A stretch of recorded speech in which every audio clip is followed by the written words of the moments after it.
정치적 참견 시점 정치팀 박영회 기자 오늘도 나와 있습니다. 첫 번째 소식 보겠습니다. 네.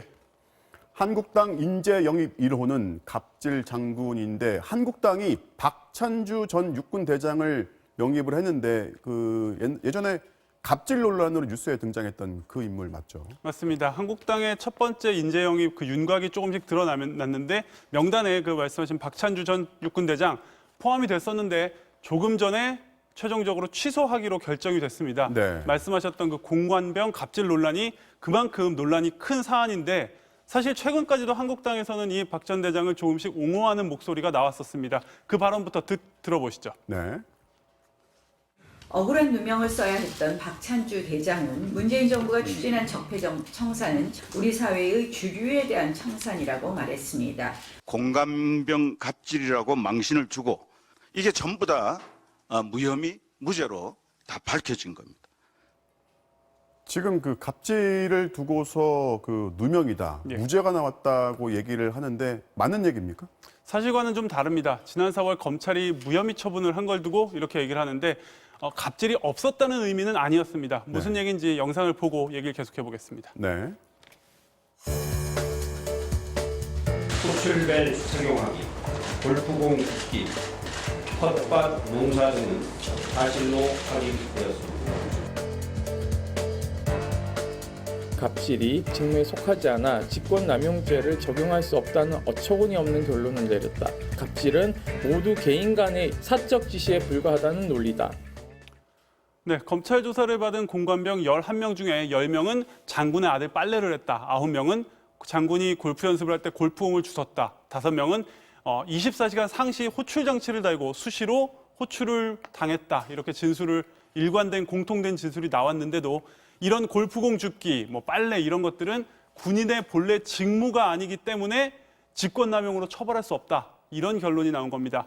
이렇다고 해서 이런 갑질들이 없었다는 얘기는 아닙니다. 실제로 장군의 아내는 공관병을 감금하고 공관병을 때린 혐의로 베란다에 가두고 했던 혐의로 재판을 받고 있습니다. 네, 어찌됐든 한국당이 첫 번째 인재 영입부터 지금 논란을 불러왔는데 예. 다른 당들 반응은 어떻습니까? 민주당에서는 그렇다면 우리 당 입장에서는 고마운 일이다 이런 비꼬는 말이 나왔고요. 정의당은 퇴행적이라고 비판을 했습니다.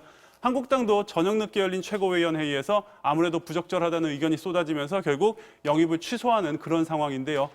인재 영입 첫 발부터 크게 삐그덕대고 있습니다. 내일 지도부가 어떻게 수습할지 지켜봐야겠습니다. 네, 다음 소식 보겠습니다. 불효가 많았지만 제일 큰 효도는인데 지금 모친 상중의 문재인 대통령이 지난 밤 사이에 SNS에 어머니 관련해서 글을 하나 올렸어요. 네, 불효가 많았다 이렇게 좀 슬픈 심정을 토로를 했는데요. 네. 문재인 대통령은 최근 추석 때 방송 인터뷰에서도 어머니에 대한 기억 몇 가지를 얘기를 했습니다. 그 대목을 함께 들어보시죠. 네.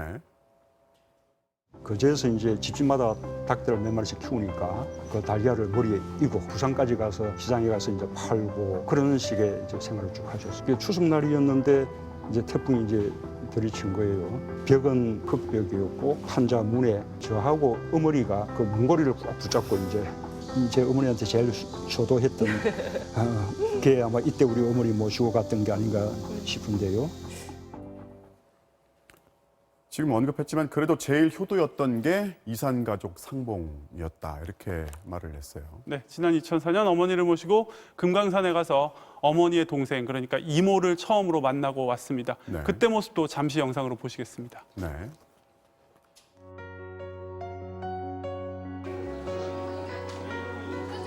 제목이가